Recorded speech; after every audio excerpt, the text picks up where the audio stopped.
শীত শেষ হয়ে বসন্ত ঋতু শুরু হয়।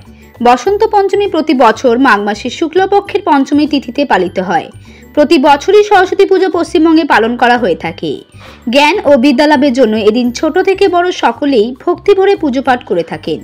এদিন বাণী বন্দনা ক্লাব স্পোর্ট অ্যান্ড কালচারের পক্ষ থেকে সরস্বতী পুজো উপলক্ষে মায়ের মূর্তি আবরণ উন্মোচন করেন রাজ্যের মন্ত্রী ডক্টর শশী পাজা। এদিন উদ্বোধনী অনুষ্ঠানে উপস্থিত ছিলেন চিকু সিং, কেদার দাস, বিশিষ্ট সমাজসেবী সুব্রত চক্রবর্তী সহ অন্যান্যরা।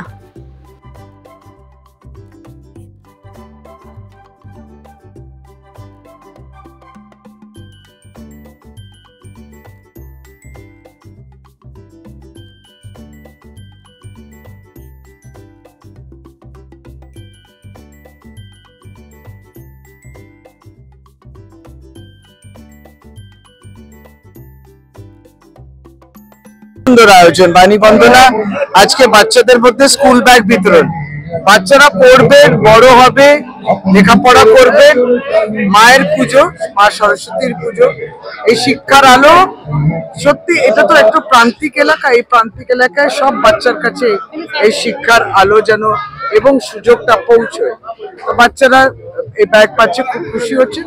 আশা করি তাদের জীবনেও কাজে লাগবে এটা, তারা পড়াশোনা করুক সেই উৎসাহ দেওয়ার জন্য আজকে এই বাণী বন্দনা।